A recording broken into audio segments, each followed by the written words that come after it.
Donc, salam alaikum et bonjour tout le monde. Bienvenue dans ce sixième webinaire du CMTL, le Comité marocain des tests logiciels, qui sera animé par moi-même. Je suis Anir Radid. Je suis un intervenant en test logiciel et Jean-Baptiste Crouignot, qui sera le modérateur de cette session.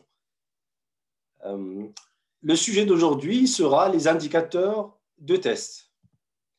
Donc, cette présentation sera divisée en deux parties. Il y aura une première partie qui sera celle de la présentation et puis une deuxième partie qui sera allouée aux questions-réponses.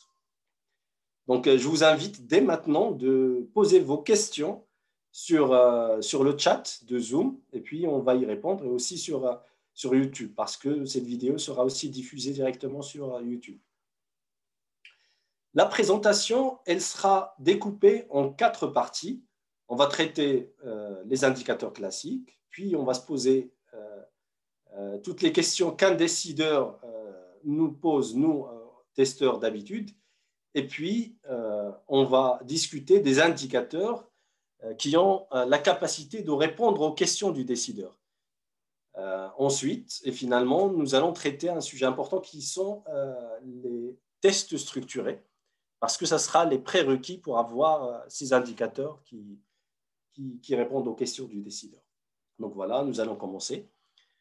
Je vais vous raconter l'histoire d'un testeur qui intègre un projet informatique et on lui donne cette tâche de s'occuper des tests logiciels sur son projet. Donc, il commence à faire le processus de test. On commence par faire l'analyse de test.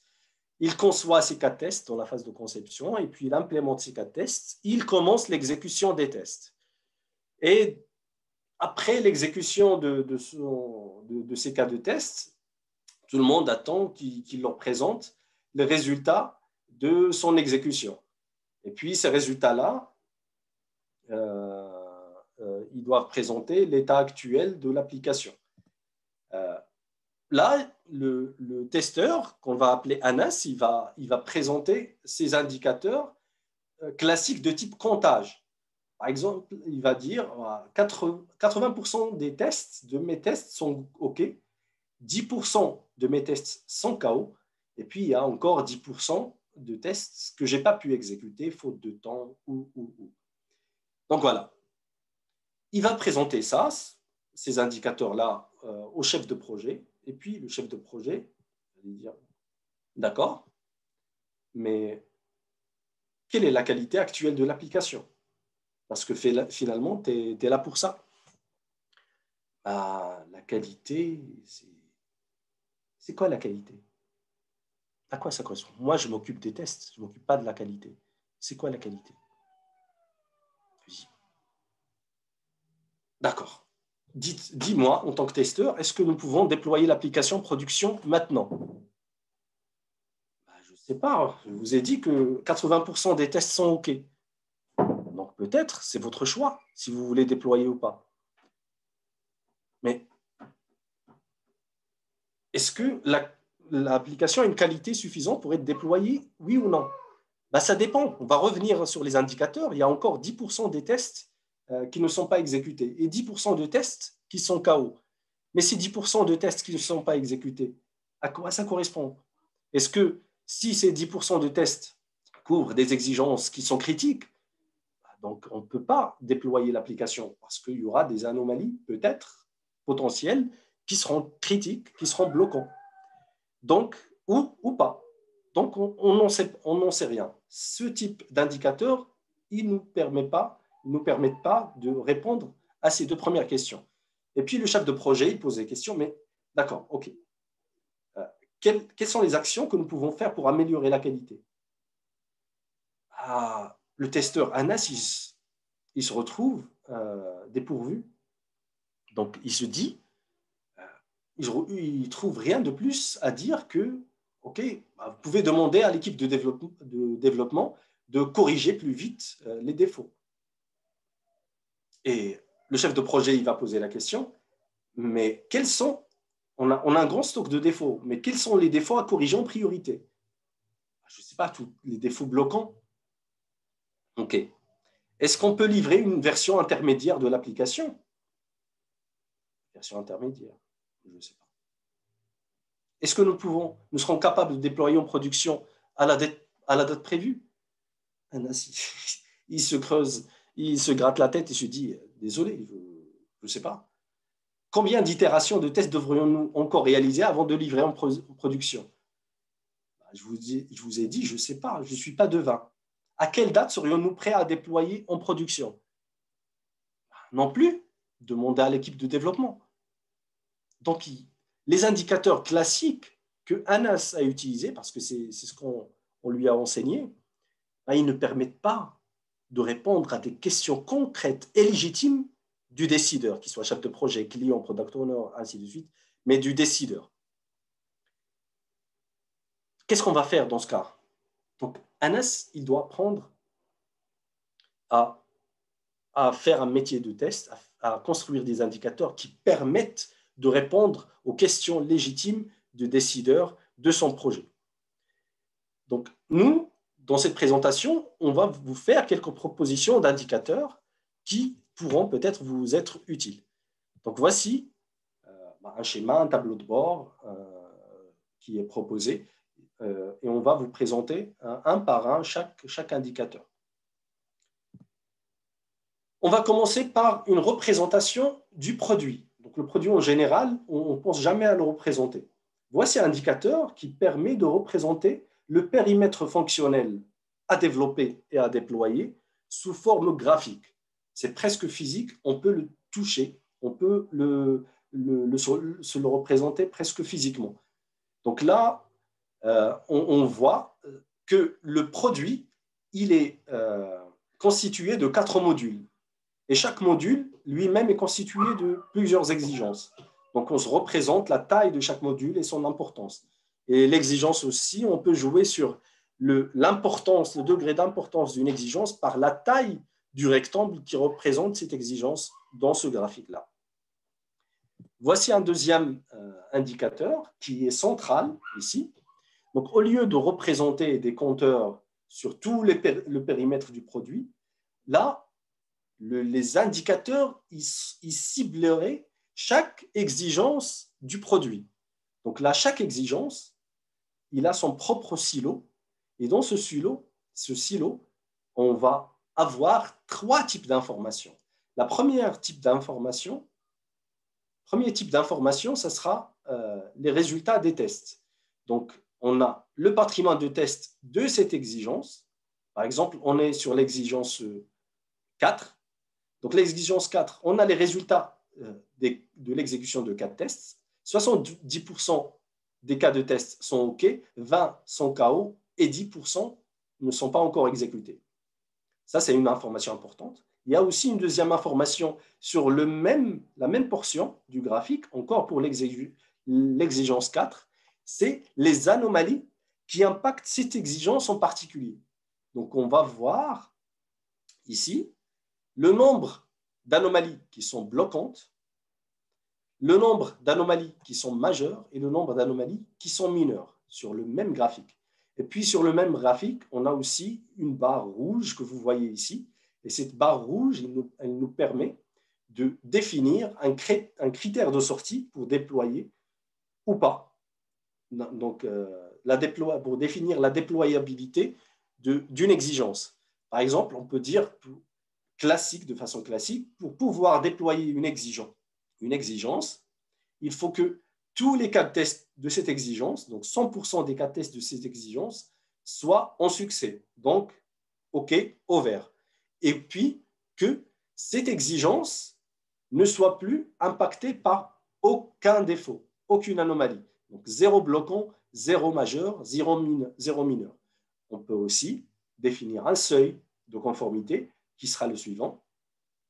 Donc, il faut que, pour qu'une exigence soit de qualité, suffisante pour être déployée en production, que 90, comme ce qu'on a mis ici sur le graphique, de ces cas de tests soient OK, 0 anomalie bloquante, 0 anomalie majeure, mais les anomalies mineures seront tolérées. Donc, ça, c'est un choix et qu'on peut avoir et qu'on peut définir dans une stratégie de test. Donc voilà pour cet indicateur. On va passer au suivant. Le suivant, il est plutôt classique, c'est les indicateurs classiques qu'on a vus avant, qui est représenté sous forme graphique. Donc combien de cas de test sont OK, combien de tests sont testés mais ne sont pas OK, et combien de cas de test ne sont pas encore testés, par exemple 5%. Et puis, on va passer à l'indicateur suivant, qui est très important. Il est simple, mais il est très important. Ça veut dire, pour répondre aux questions, quelles sont les parties de l'application qui sont déployables en production. Donc, quelles sont parties de l'application, quelles sont les exigences qui sont prêtes à être déployées. Là, c'est toutes les exigences qui répondent aux critères de sortie qu'on a définis, donc le seuil de conformité qu'on a défini précédemment. Donc là, comme on a sur le graphique qu'on a vu ici, que si on définit que le seuil de conformité est à 90, donc l'objectif est à 90, et puis que zéro anomalie majeure et zéro anomalie bloquante sont tolérées et les anomalies mineures sont tolérées, quelles exigences répondent à ce critère? Il n'y en a que deux. La première, la deuxième. La troisième répond au nombre de cas de tests qui sont OK, le pourcentage de tests qui sont OK, mais il y a une anomalie majeure, une anomalie mineure, ce qui déjà met cette exigence en tant qu'exigence non conforme. Donc voilà, cet indicateur représente le score qualité de l'application. Donc c'est une information importante qu'il faut qu'on puisse suivre au fur et à mesure de l'avancement du projet. Donc là, c'est une autre représentation que les membres de l'équipe apprécient, c'est qu'on puisse représenter dans le périmètre de test les parties de l'application qui sont de bonne qualité et de qualité suffisante pour être déployées en production, et les zones et les parties de l'application qui ne sont pas encore prêtes à être déployées. Et là, au fur et à mesure, on peut décider, on peut donner des leviers aux décideurs pour prendre des décisions de type livraison partielle, livraison intermédiaire. Donc, on va livrer une partie de l'application et puis la version suivante livrera la suite de l'application. Donc là, c'est aussi important, un indicateur important, mais il reste un indicateur des questions auxquelles il faut qu'on réponde, c'est à quelle date nous serons prêts à déployer en production. C'est une représentation, une estimation de la tendance dans le futur. Donc là, ce qu'on peut faire, c'est l'indicateur de score qu'on a vu précédemment, il donne des scores de qualité.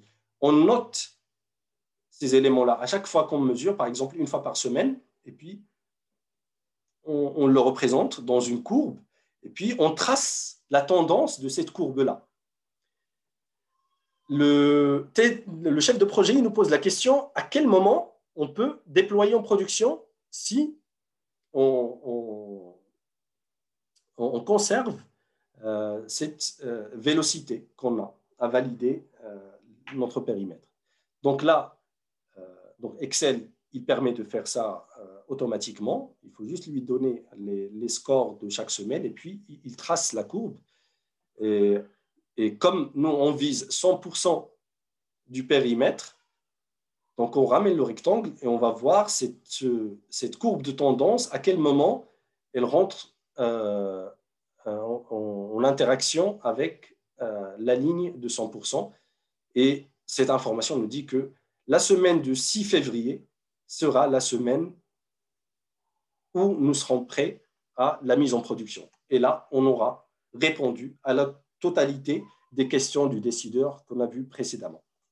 Donc là, je vais un peu vite. Donc il y a beaucoup de choses à dire sur chacun de ces indicateurs, mais comme on n'a pas le temps, vous pouvez poser les questions sur le chat et puis j'essaierai d'apporter les réponses. Je serai aidé aussi par Jean-Baptiste qui est aussi un expert test et aussi formateur dans son entreprise.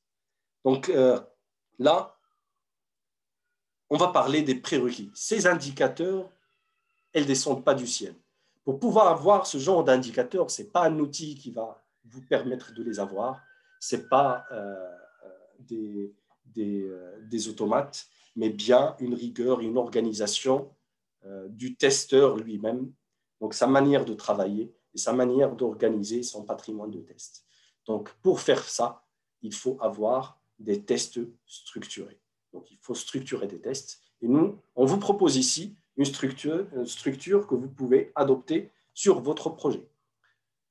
Vous pouvez adopter une structure en arborescence, vous représentez une version du produit, vous la découpez, décomposez en plusieurs exigences. Donc, le périmètre fonctionnel, c'est ce que vous trouvez dans les spécifications. Au lieu d'avoir un document de spécification, donc vous le représentez de façon atomique en une liste d'exigences. Et puis, chaque exigence, elle sera décomposée en une ou plusieurs conditions de test. Et chaque condition de test, elle-même décomposée en une ou plusieurs cas de test. Et chaque cas de test peut être exécuté une ou plusieurs fois. Et puis, c'est toujours la dernière exécution qui fait foi. Donc là, on va exécuter, on va avoir des résultats, et les résultats, ils vont remonter dans l'arborescence, et puis on va voir des cas de test qui seront validés ou pas, et puis selon ces résultats-là, des conditions de test seront validées ou pas, et selon les conditions de test, des exigences seront validées ou pas, et ça va en remontant jusqu'au produit. Et là, au fur et à mesure que les corrections, les itérations de tests seront faites, on aura le résultat où tout le produit, toute la version sera validée, sera conforme à l'attendu, et on aura un produit totalement vert. Et aussi, on peut faire le même exercice avec ce schéma-là. Donc, dans notre tableau de bord, on va représenter cet indicateur du périmètre de validation, et puis on va voir que le vert, il couvre de plus en plus le périmètre fonctionnel du produit jusqu'à le couvrir totalement. Et là, on sera prêt pour la mise en production. Donc voilà, nous avons fait la présentation et j'espère que ça a été clair. Sinon, vous pouvez poser des questions et nous serons prêts pour y répondre. Voilà. Jean-Baptiste, merci beaucoup, Anir. Je pense que c'était assez clair. Je suis désolé, je crois qu'il y a un peu de bruit chez moi. Je vais laisser rapidement la main. Ça marche. Il n'y a pas eu beaucoup de questions encore pour le moment. Je ne sais pas si les gens vont peut-être s'en poser quelques-unes là. Donc, on attend un petit peu et puis voilà, je te laisse la main pour… D'accord, très bien. Donc, je vois Ayoub, Mehdi, Iman, Jihan, Soufiane, bienvenue. N'hésitez surtout pas à poser vos questions et aussi nous parler de vos problèmes actuels sur vos projets. Peut-être qu'on va y répondre aujourd'hui et peut-être ça va nous inspirer pour les prochains sujets de webinaire. Donc, n'hésitez surtout pas. Bonjour Aline, bonjour Jean-Baptiste. Est-ce que je peux poser une question orale au lieu d'écrire? Oui. Oui, merci beaucoup. Alors, dans les indicateurs que vous avez démontrés, comment on peut mesurer le taux de couverture des tests par exigence? Taux de couverture des exigences. Où on peut les aborder de 1 et également toute la partie risque. Si on souhaite aborder soit une méthodologie pour sur l'effort de test, que ce soit du RBT ou du RRBT, du Risk Requirement Based Testing ou du Risk Based Testing, comment on peut, on va dire, adapter votre modèle, votre modélisation pour qu'il puisse être, on va dire, plus aligné à ces deux éléments. Et merci beaucoup, Amir, pour la présentation. Alors, c'est le Mehdi. OK, si j'ai bien compris, donc la question, c'est comment représenter la couverture des exigences par les tests. Effectivement, oui. Donc, oui, donc je suppose que tu parles de cette partie-là. Excuse-moi, je vais retourner un peu en arrière dans la présentation. C'est plutôt là. Et puis, comment on va associer ça au voilà, risk-based testing ou risk and requirement-based testing. OK. Donc là, la couverture, le taux de couverture, on le mesure au fur et à mesure du projet. Si on parle ici de est-ce qu'on a couvert le périmètre ou pas par les cas tests qu'on a conçus, ça c'est une information qu'on va mettre ailleurs. Là, on a considéré qu'on a conçu tous nos cas tests, donc qui seront déjà prêts, il suffit de les exécuter par des itérations d'exécution. Donc là, qu'est-ce qu'on mesure? C'est combien d'exigences sont conformes aux spécifications selon les résultats de ces cas de test. Est-ce que j'ai été assez clair sur cette partie-là ou pas? Oui, oui, c'est clair. Juste dans ce graphique, on ne voit pas, on va dire, le taux de couverture des tests par l'exigence. On va dire qu'on doit avoir un taux de conformité de 90% Oui. dans nos cas de tests par rapport aux exigences, mais on ne sait pas ce que, on va dire, on va prendre l'exigence 3. L'exigence 3, on va dire n'importe quoi. Oui, on avait 100 cas de tests. Oui. Je dis n'importe quoi. Est-ce que ces 100 cas de tests, est-ce qu'ils me couvrent toutes ces exigences? Est-ce que lors de l'estimation, on a respecté, on va dire moyennement, ce qu'on avait mis 3, 4 tests ou 4, 5 tests pour une exigence en criticité haute, 2 4 tests pour une exigence en criticité moyenne et un seul 4 tests pour une exigence en criticité basse ou faible. Juste par rapport à ça, comment on peut le représenter ou l'ajouter? On l'a ajouté directement ici. Je te confirme qu'on va charger trop l'indicateur, il est déjà assez chargé. Mais moi, ce que je te propose, c'est un tableau de bord que j'ai créé, que j'ai mis sur mon blog, qui traite cette partie de la couverture du périmètre par les tests. Ça veut dire l'avancement de la conception, si on a fait assez de cas tests pour couvrir tout le périmètre, donc toutes les exigences, ou pas encore, pour que le chef de projet de test, s'il y a une équipe, puisse décider si aujourd'hui, on avance plus sur la conception ou sur l'exécution. Parce que quand on sait, la conception, on peut la faire de façon isolée de la livraison, mais l'exécution, on peut juste la faire une fois qu'on a une livraison. Mais ça, si tu veux, je l'explique sur un article sur mon blog, greatest.fr, où je mets d'autres graphiques qui traitent ce point-là que tu relèves, qui est très pertinent parce que c'est une problématique des projets où il y a ce problème de couverture des tests. Mais merci beaucoup pour la template parce que ce que vous venez de faire, c'est du reporting au haut niveau. De haut niveau et très, on va dire, très synthétique. Tu peux aller vers les top management, comprendre, on va dire, leur taux de conformité de leurs produits ou de leurs solutions. Mais après, qu'est-ce que vous pouvez privilégier en termes de météo? Si vous souhaitez la première page, on va dire le premier diapo, où il va y avoir la météo de l'activité de test ou de l'application en termes du triangle d'or, coût, qualité, délai, périmètre. Comment vous privilégiez, mettez ça en place ou dans votre quotidien, dans vos projets, comment vous faites ça? Juste une question, juste par hasard. Merci beaucoup, Anir. Et je m'excuse pour les autres, j'ai pris beaucoup de temps. Je n'ai pas trop compris la dernière question, mais je vais commencer par répondre à ta deuxième question sur RBT. Puis, on va revenir. Tu peux poser l'autre question par chat si tu souhaites ou réintervenir. Mais la stratégie de test qui est faite en amont, qui dit, par exemple, on va RBT, tu commences par ton périmètre, voici ce que tu vas tester et voici ce que tu ne vas pas tester. Et puis, dans ce périmètre que tu vas tester, tu vas le prendre et faire une analyse de test de risque qualité sur ce périmètre à tester. Et puis, à partir de l'analyse, tu vas classer tes exigences en niveau de criticité. Donc, par exemple, P1, P2, P3. Et puis, et là, tu vas identifier les exigences les plus critiques, les exigences qui sont moyennement critiques et puis les exigences qui sont moins critiques. Et là, ça veut dire quoi? Donc, tu vas définir une stratégie selon cette analyse de risque. Pour la première catégorie, la plus critique, qu'est-ce que tu vas faire? Par exemple, une des choses que tu vas faire, c'est que tu vas déjà commencer par tester cette partie-là.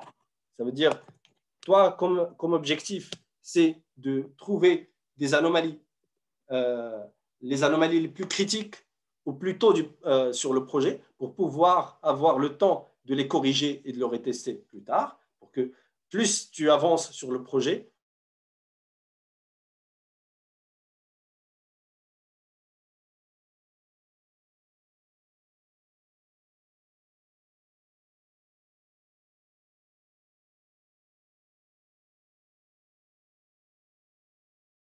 donc ici, excuse-moi. Donc comment tu peux utiliser cela ici? C'est en utilisant, est-ce que vous m'entendez? Oui. D'accord, ok, c'est parce que ça a coupé à un moment donné. Donc, vous l'utilisez, vous mettez sur votre diagramme que vous voyez ici, toutes les exigences importantes à gauche, et puis les exigences, plus vous allez à droite, c'est les exigences les moins importantes. Et puis, vous jouez avec ces seuils, vous voyez que les barres rouges, c'est les seuils de conformité. Sur les exigences qui sont les plus critiques, les plus importantes, vous exigez 100% de cas tests OK, zéro majeur, zéro mineur, zéro bloquant. Et sur la deuxième catégorie que vous allez trouver au milieu du diagramme, vous allez mettre le seuil à 90 et puis vous allez tolérer les mineurs. Et puis sur les exigences qui sont les moins importantes, bah, vous allez faire descendre ici la barre encore plus bas, par exemple à 70, et puis vous allez tolérer une anomalie majeure, par exemple, et des anomalies mineures, c'est pas grave, mais zéro anomalie bloquante, par exemple. Ça, c'est une façon d'appliquer une stratégie de test basée sur le risque et les exigences. J'espère que j'ai répondu à cette question. Et s'il y a l'autre question, la météo, je n'ai pas trop compris, mais La météo, c'était juste comment on peut synthétiser pour avoir une météo qui va couvrir, on va dire, le triangle d'or dès le départ dans les slides. Parce que ce type de reporting que vous avez établi, c'est un reporting de haut niveau. On va dire, on va l'envoyer au top management ou au middle management pour avoir le suivi de l'activité de test du produit. Comment on peut faire une petite météo synthétique au départ pour couvrir le périmètre. Le triangle d'or, je veux dire.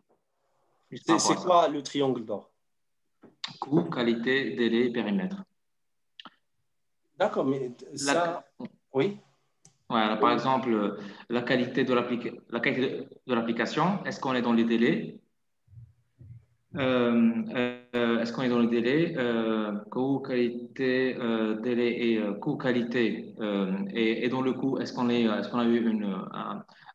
est-ce qu'on a dépassé le budget ou pas? Et par rapport au périmètre, il y en a deux. La partie exigence, est-ce qu'on a couvert, est-ce qu'on nos tests couvrent les exigences? Et la partie risque, est-ce qu'il y a des risques recensés au niveau du projet, tout simplement? C'est très longtemps.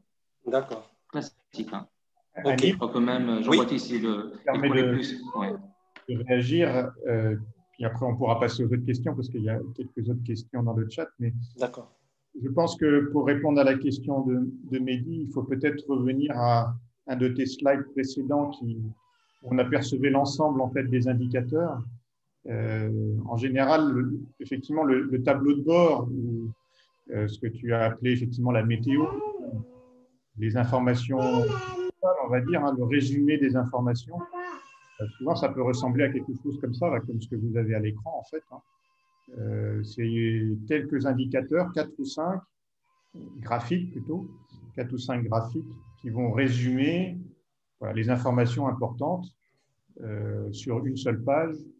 Et voilà, on peut mettre ça sous plein de formes différentes, mais voilà, l'exemple ici, je pense qu'il est pertinent. Il faut juste avoir les informations sur l'avancement, effectivement, sur la qualité, le résultat des tests, et puis bon, le coût, ça dépend. Est-ce que c'est important de le faire figurer ici ou pas? Ça dépend des projets et des attentes des autres parties prenantes. Voilà. Je ne sais pas si ça répond bien à la question, mais j'espère. Et après, alors, il y a d'autres questions. Je sais pas si, j'espère qu'il n'y a pas trop de bruit chez moi. Mais, D'accord. donc, une autre question de Iman. Quels sont les outils les plus utilisés pour présenter les résultats? Je ne sais pas si tu peux nous dire un mot là-dessus, Amir. Ouais. Moi, j'ai qu'un avis dessus. Donc, si tu peux m'aider, Jean-Baptiste. Moi, ce que je trouve, c'est que les outils qui existent, ils ne sont pas très aboutis sur la partie résultat de test. Donc, c'est pour ça qu'ils permettent d'exporter les résultats, les données sous forme Excel ou JSON ou ce que vous souhaitez. Et puis, vous pouvez manipuler vos données pour créer vos propres tableaux de bord.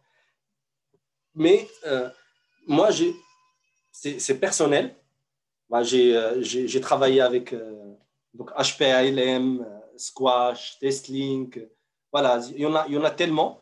Ce que j'ai préféré, c'est un outil qui n'est pas très connu dans le pays francophone en général, alors que c'est un Français qui l'a créé, mais il est plus utilisé aux États-Unis et en Espagne qu'en France ou les pays francophones, la Suisse, le Maroc, la Tunisie, etc. Et qui s'appelle Xstudio.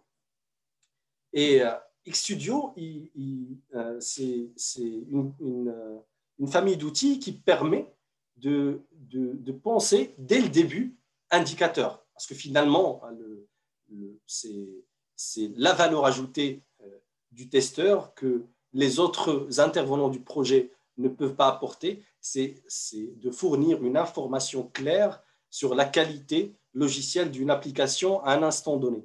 Et ça, c'est vraiment ce qu'apporte le testeur que personne d'autre ne fait. Et c'était pertinent sur cette gamme d'outils Xstudio qui est fait en Java, qui est très, très beau esthétiquement, mais c'est payant, c'est un outil payant. Par exemple, Squash TM, c'est un outil gratuit donc, qui permet de faire l'essentiel, traiter les exigences, élaborer un patrimoine de tests, créer des compagnies de tests et des itérations. Mais sur la partie reporting, il nous fait des trucs classiques, comme à l'image de ce qu'on a vu sur le slide des compteurs classiques. Mais ça, c'est leur business. C'est pour que vous utilisez, vous soyez habitué à cet outil-là et que vous demandez des améliorations, des demandes de développement qui seront payants. Donc voilà, moi, c'est un avis. D'autres testeurs vous diront quelque chose de différent, mais je serais intéressé aussi par Jean-Baptiste, puisqu'il a beaucoup d'expérience là-dessus, nous donner aussi son avis et ses préférences. Oui, avec plaisir. Je suis désolé, hein, il y a des travaux à côté. J'espère que ça s'entend, que vous m'entendez bien. Mais alors j'aurais peut-être un avis un petit peu plus nuancé. Ce que tu dis est vrai, c'est-à-dire qu'en général, il faut toujours souvent retravailler un peu les graphiques ou les indicateurs qui sont dans les outils. Après, il y a des outils comme Squash ou comme HPLM ou d'autres qui permettent aussi de créer des graphiques qui ne sont pas forcément prévus dès le départ. Alors, c'est parfois un petit peu compliqué, hein, ce n'est pas toujours évident ou facile à utiliser, mais ça permet quand même de faire normalement pas mal de choses. Moi, j'ai souvent un autre souci, c'est que dans des très gros projets, avec beaucoup d'intervenants ou de sous-traitants, on a des gens qui utilisent plein d'outils différents. Et du coup, quand on veut consolider les informations, ce n'est pas toujours évident. Et après, tu en as parlé, hein, il y a un autre outil qui reste aussi souvent utilisé, c'est le fichier Excel, hein, à un moment donné. Sauf que, après, il faut faire attention, il faut que tout soit automatisé le plus possible, hein, parce qu'il ne faut surtout pas se retrouver à passer chaque semaine 3 jours à rassembler les informations, à régénérer les graphiques, etc. Ça, c'est catastrophique. Donc, il faut que ce soit facile et rapide. Mais voilà, il n'y a pas forcément de solution miracle, hein, mais il faut trouver, en fonction des outils que vous utilisez, de la taille des projets aussi, hein, la meilleure combinaison. Oui, tout à fait. OK, très bien. Qu'est-ce qu'il y avait d'autre comme question? Pardon, donc Sofiane qui demande qui est censé définir ces indicateurs si les tests sont répartis dans l'ensemble de l'entreprise. Donc tout le monde participe. Une très bonne question. Anir, peut-être déjà tu peux répondre là-dessus. Oui, donc si tout le monde participe, donc il faut qu'on ait une organisation commune. Qu'est-ce que ça veut dire? Ça veut dire déjà qu'on soit d'accord sur le périmètre fonctionnel. Le périmètre fonctionnel, on va dire, voici les modules qu'on a, voici les exigences. Donc, ce qu'on voudra, la version cible qu'on va livrer à la date T1, c'est la version qui va contenir cette exigence, cette exigence, cette exigence.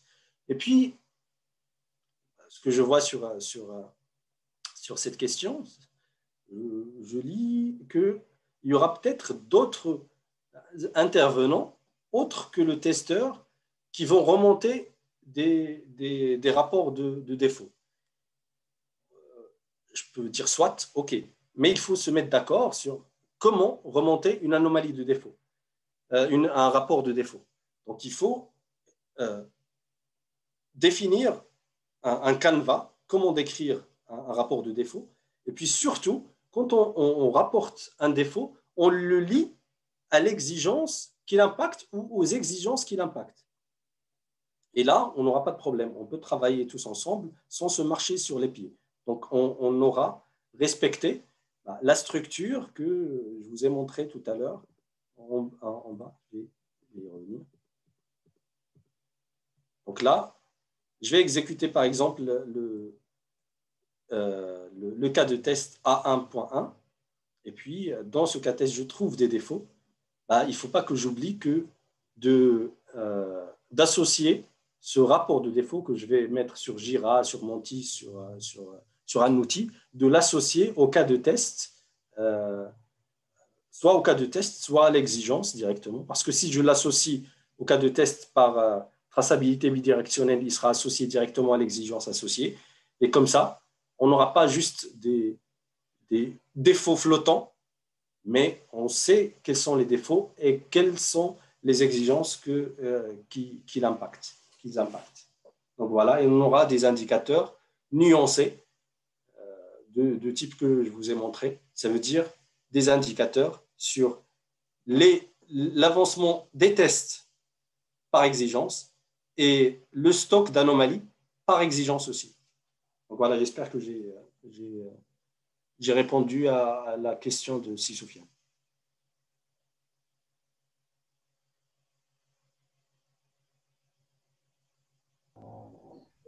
Oui, donc je pense aussi, effectivement, moi, juste en complément, peut-être, je dirais aussi que une des techniques, quand il y a beaucoup d'équipes et que c'est un petit peu, et que tout le monde ne suit pas le processus de test classique, c'est d'avoir un comité de gestion des anomalies qui sera chargé après de faire le tri et donc souvent de remettre toutes les choses un peu à leur place pour garder cette traçabilité dont parlait Annie. Exactement. Ça, par exemple, il y a un comité de suivi qui va se réunir, par exemple, une fois par semaine, et qu'il y a des anomalies. Pour chaque anomalie, on va décrire le niveau de criticité. Alors, on trouve les outils, soit sévérité, soit criticité. Donc là, on dit que c'est une anomalie, par exemple, bloquante, majeure, mineure, et ainsi de suite. Ce comité-là, il se réunit et puis il va revoir est-ce que tous les défauts ils ont bien été remplis. Par exemple, le chef de projet de test ou le test manager, il y a quelqu'un qui chapeaute tous les tests. Il va revoir ces éléments-là et peut-être il va réaffecter à la bonne équipe de développement si on a plusieurs ou le bon développeur. Et aussi, il va revoir le champ priorité, donc, qui est différent de sévérité.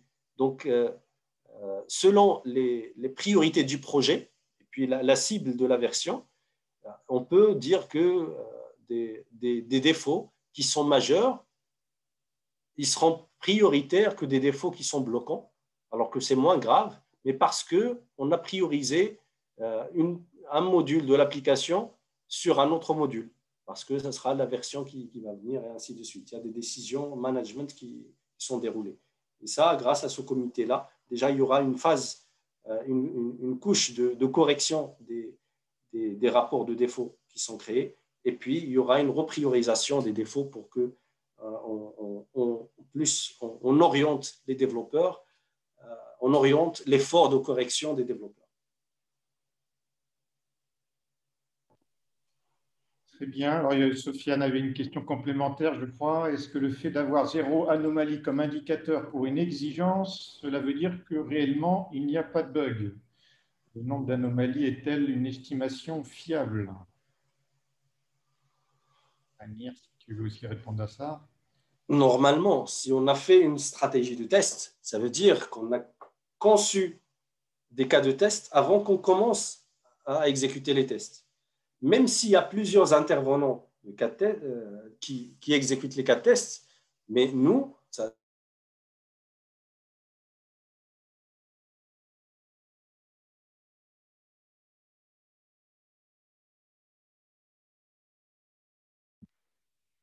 Je ne sais pas si c'est moi seulement où on a perdu Amir.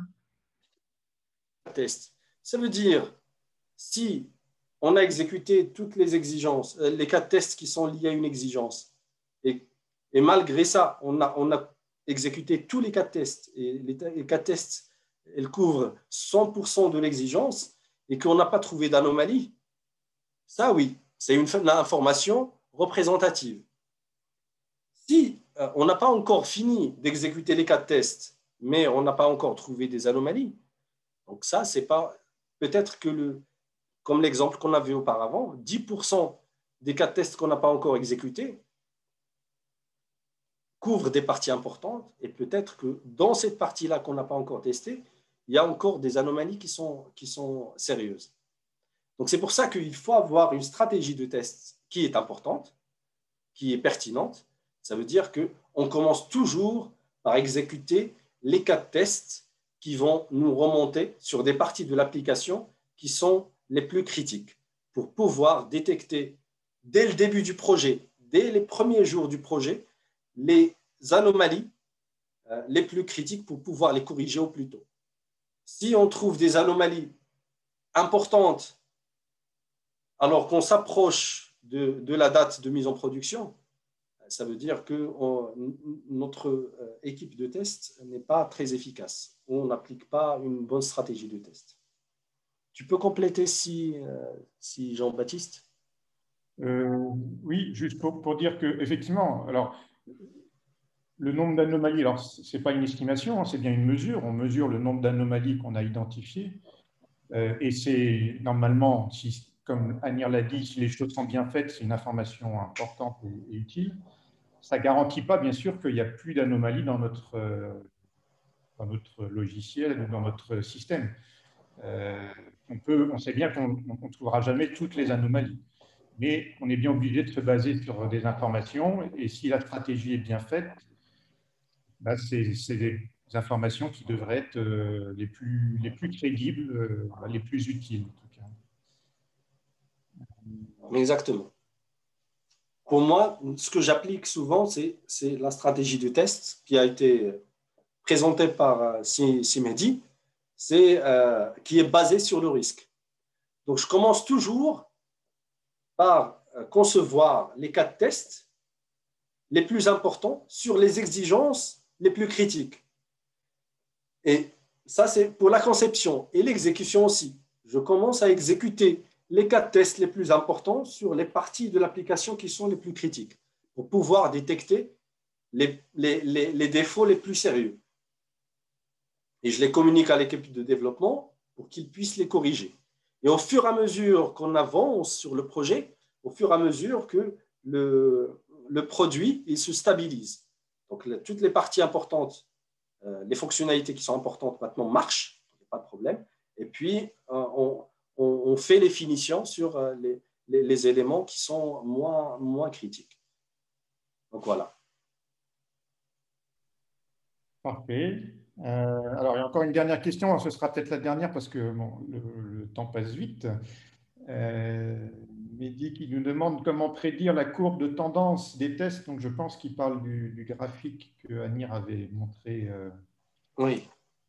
Prédire, voilà. Donc, bon, je crois que la solution est simple, mais je laisse Anir expliquer en 2 minutes et puis après, voilà. D'accord. Donc, cette courbe-là, comment on se l'approprie? C'est que là, tous les indicateurs que je vous ai montrés ici, c'est une capture à un instant T de la vie du projet. Ça veut dire, à un jour donné, on dit voici les résultats aujourd'hui. Et puis, on note quelque part le résultat d'aujourd'hui. Qu'est-ce qu'on note? C'est cette information-là. Par exemple, 20% du périmètre est conforme aux spécifications. Donc là, ce 20%, on vient ici dans le graphique. Donc, on va voir la date d'aujourd'hui et on note 20%. Donc, on met un point ici. Donc ça, on fait dans un tableau et puis le graphique, il est dessiné automatiquement. Mais voilà, on représente. La semaine d'après, par exemple, on fait, je présente aussi un rapport de test, je représente les indicateurs et je mesure. Et la semaine d'après, c'est 30%. Donc la semaine d'après, je dessine un point ici. Et ainsi de suite. La semaine d'après, 40%, 50%. S'il y a une régression, 30%, ainsi de suite, ça. Donc là, j'ai une courbe. Donc ce qu'on voit ici, cette courbe verte. Et puis ce que je fais un clic droit sur la courbe sur Excel et je demande à Excel de me dessiner une courbe de tendance. Et puis elle me dessine cette courbe qu'on voit ici en pointillé. Et là, je viens et si on me demande de prévoir la date de mise en production possible, donc la fin des tests possibles, ça veut dire quand on a couvert 100%. Donc je viens ici, je vois l'intersection. Quand est-ce que cette courbe-là bleue va entrer, va toucher la ligne de 100%. Donc ça va le toucher ici. Donc là, si vous voyez mon curseur, et puis je descends, je dis d'accord. Donc là, je serai dans la semaine du 6 février, j'aurai fini les tests si on continue avec cette vélocité, ça veut dire avec cette vitesse de production. Donc voilà, est-ce que ça a été clair? Dites-moi. Pour moi, ça me paraît très clair. Merci beaucoup, Anir. Écoute, on nous propose, on nous suggère plutôt un futur webinaire sur l'estimation de l'effort de test, un excellent sujet, effectivement. On va mettre ça de côté. Inch'Allah, ça marche. Merci, Lalla. Et puis, écoute, Anir, je te laisse conclure. Merci beaucoup d'être présent et merci beaucoup pour vos questions. J'espère que ces webinaires vous seront utiles et puis avec vos suggestions comme celle dernière de Lalla Iman, donc on va vous faire des webinaires sur les sujets qui vous intéressent le plus. Donc j'espère que vous avez passé un bon moment et puis à très bientôt, Inch'Allah. À bientôt à tout le monde.